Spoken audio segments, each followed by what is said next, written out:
Let's make news at 6. गणतंत्र दिवस पर राष्ट्रीय अवकाश के कारण भारतीय शेयर बाजार पूरी तरह बंद रहा। बॉम्बे स्टॉक एक्सचेंज यानी बीएसई और नेशनल स्टॉक एक्सचेंज यानी एनएसई दोनों में इक्विटी, डेरिवेटिव्स और एसएलबी सेगमेंट में कोई ट्रेडिंग नहीं हुई। कमोडिटी मार्केट में सबसे बड़ा प्लेटफॉर्म एमसीएक्स भी पूरे दिन बंद रहा। न मॉर्निंग सेशन खुला न शाम का। करेंसी डेरिवेटिव्स और electronic debt promissory notes market में भी कोई कारोबार नहीं हुआ।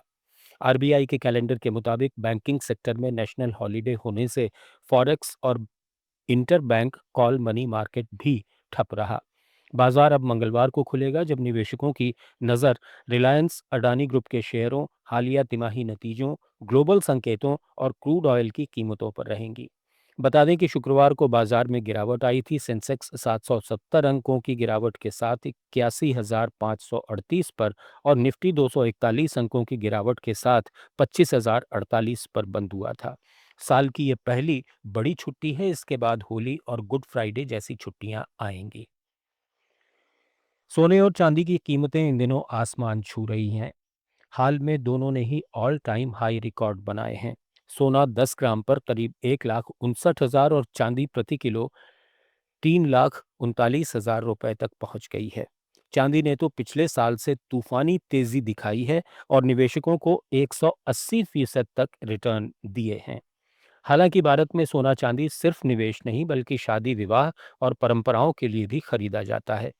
इसलिए बढ़ती कीमतों से आम लोग परेशान हैं और उम्मीद जता रहे हैं कि 1 फरवरी को वित्त मंत्री निर्मला सीतारमण के यूनियन बजट में राहत मिलेगी। खासतौर पर जीएसटी में कटौती की मांग जोरों पर है।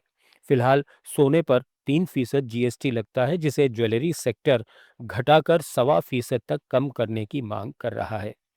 इससे फिजिकल गोल्ड खरीदना आसान होगा और डिमांड बढ़ेगी। निवेशकों की आयात शुल्क पर भी नजर है। जुलाई 2024 में इसे 15 से घटाकर 6% किया गया था।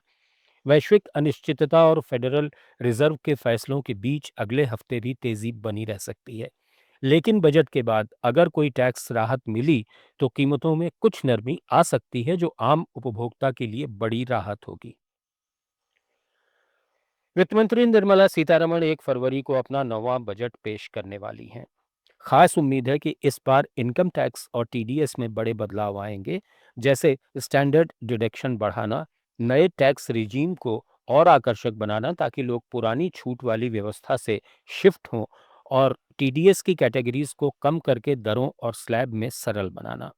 साथ ही जीएसटी की तरह सीमा शुल्क व्यवस्था में भी व्यापक ओवरहॉल की संभावना है। कम दरें, विवादों में फंसे 1,53,000 करोड़ रुपए की माफी स्कीम और ट्रेड को आसान बनाने के लिए प्रक्रियाएं सरल करना। सरकार राजकोषीय मजबूती पर फोकस करेगी, घाटे से ज्यादा जीडीपी अनुपात में कर्ज कम करने की साफ रणनीति देगी, रक्षा खर्च बढ़ाएगी और एमएसएमई, महत्वपूर्ण खनिजों, राष्ट्रीय रोजगार जैसी योजनाओं को बूस्ट देगी। कुल मिलाकर ये बजट टैक्स सरलीकरण, व्यापार सुगमता और आर्थिक स्थिरता का पैकेज हो सकता है। आधार सिस्टम में बड़ा बदलाव होने वाला है। सरकार ने आधार विजन 2032 का खाका तैयार कर लिया है, जिसमें फिंगरप्रिंट की जगह चेहरे से पहचान को मुख्य तरीका बनाने की तैयारी है। यूआईडीएआई के सीईओ भुवनेश कुमार के मुताबिक रोजाना करीब 9 करोड़ आधार ऑथेंटिकेशन होते हैं, जिनमें से 1 करोड़ फेस से। अब लक्ष्य है कि हर महीने 100 करोड़ ऑथेंटिकेशन सिर्फ फेशियल रिकॉग्निशन से हो जाएं। एआई से फेशियल डेटा समय समय पर अपडेट किया जाएगा ताकि बार बार बायोमेट्रिक देने की ज़रूरत नहीं पड़े, और क्वांटम कंप्यूटिंग, ब्लॉकचेन, क्लाउड जैसी एडवांस्ड तकनीकों से सुरक्षा को और मजबूत बनाया जाएगा, जिससे फ्रॉड लगभग खत्म हो जाएगा। दिसंबर तक 5 करोड़ बच्चों, किशोरों का बायोमेट्रिक अपडेट हो चुका है, जो सितंबर 2026 तक फ्री चलेगा। एक्सपर्ट कमेटी का प्रारूप अगले महीने फाइनल होगा, जिसे मार्च में यूआईडीएआई को सौंपा जाएगा। 2027 में पुराना अनुबंध खत्म होने के बाद 2032 तक नया टेक्निकल ढांचा तैयार होगा।